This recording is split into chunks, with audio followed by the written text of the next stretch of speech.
Rushing to the back room, Mariana checked the footage, determined to confirm her suspicions. This wasn't the first time, and from the boy's behavior, it certainly wouldn't be the last. Taking a seat in the security room, she rewound the footage until the boy appeared, his actions immediately raising red flags. Mariana's gut told her there was something wrong the moment she had laid eyes on the boy.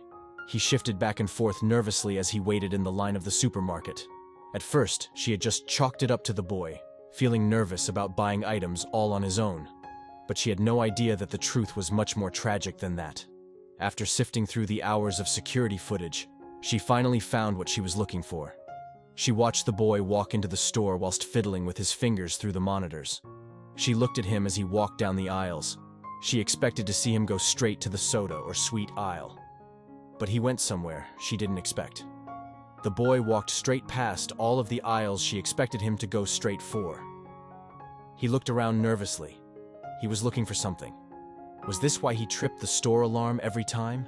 He walked deeper into the supermarket, away from the everyday items shoppers flocked to. Finally, he turned down the aisle he was looking for.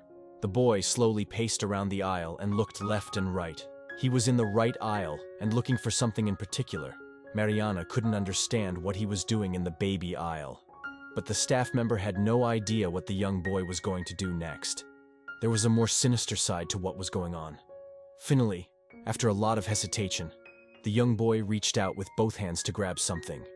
He stared at the object before looking left and right. Finally, he did the unthinkable. Mariana couldn't believe what the young boy did next. She knew she'd have to call someone. He would never get away with this again. Mariana Keene was an ordinary woman just trying to make ends meet like a lot of the locals living in Oakland, California. It was a bustling city that never stopped moving. That was a good and a bad thing. The people who weren't fast enough were left behind, and Mariana sometimes felt like she could barely afford to make rent for the month. But no matter how bad things would get, she'd always make sure to get by. She had to save every penny she could to make sure that she could afford food and rent by the end of every month. Living alone meant that her expenses were lower than that of a family, but it also meant that she couldn't rely on anyone else. Mariana worked a stable but modest job on the other side of town. She lived in a tiny apartment where rent was cheap, but worked closer to the nicer side of the city. This meant that she had to take the bus to work every day. It wasn't perfect, but it was a way of life. However, she was about to see something that would change everything. Mariana swore that she had seen everything in her 10 years of working at the supermarket.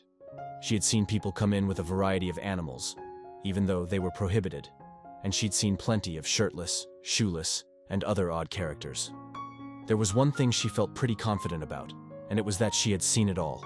She thought she couldn't be surprised after working for so long. But she was wrong. It was a day like any other when Mariana got ready for work. She tied her hair into a nice bun before putting on her uniform. She had grown used to the green apron that was part of the store policy.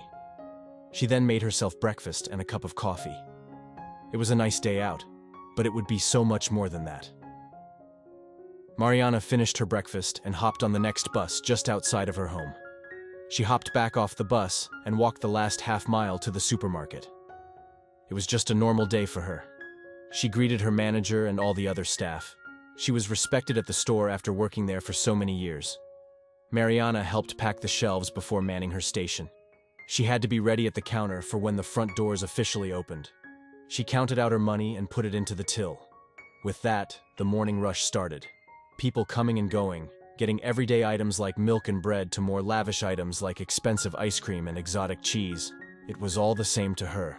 Mariana had gotten used to seeing regulars. She admitted that she hadn't learned anyone's name, but she still could pick out a returning customer from a new one. Today, there will be a new face. She saw him walk in all on his own. It wasn't too peculiar. Parents sometimes asked their children to walk in on their own while they waited in the car. It was a young boy. He couldn't have been older than 10 years old, and he looked uncomfortable. Mariana had never seen him before, with or without his parents. She wondered what he was doing there. Perhaps his mother asked him to grab some milk or bread for the house.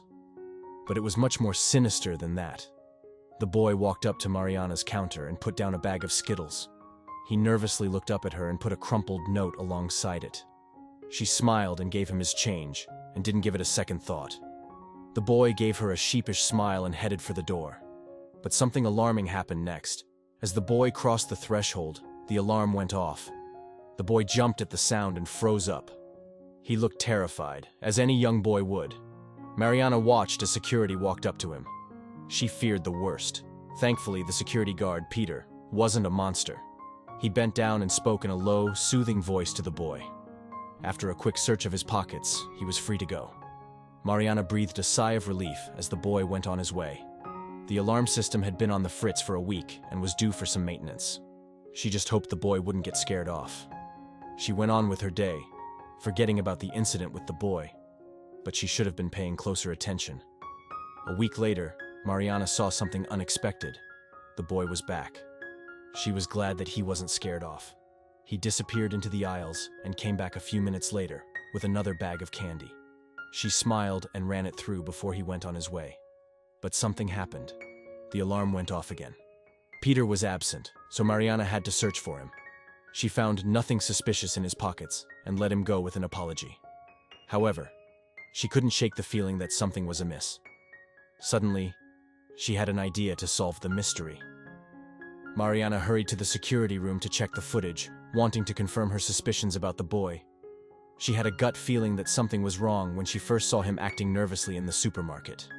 As she reviewed the footage, she noticed the boy's unusual behavior, which led her to a surprising discovery. The boy ignored the usual aisles and seemed anxious, searching for something specific. He wandered into the supermarket's less crowded areas and eventually found the aisle he was looking for. He seemed unsure but eventually reached out and took something, surprising Mariana with his actions. She knew she had to call someone and ensure he wouldn't do it again. Mariana was shocked by the boy's behavior, but felt she needed to understand and address the situation with empathy.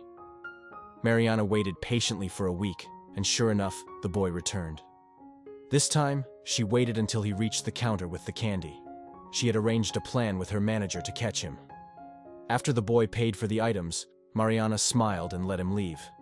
However, at the exit, Peter, the security guard, stopped him. Peter asked the boy to remove something from his pants. The boy was almost in tears as he pulled out a pack of diapers and handed them over. He pleaded not to go to jail, but Mariana had a different idea. Approaching him gently, Mariana asked, "Who are the diapers for?" Through tears, the boy, named eMys, explained that they were for his sister. His family couldn't afford them anymore, so he bought them with his weekly allowance and had to hide them. Moved by his story, Mariana and the manager organized something special for his family. The next day, a GoFundMe campaign was set up for James, explaining his situation. The campaign quickly raised $1,000 from kind donors to ensure James's sister would have the diapers she needed. James was just trying to be a good brother.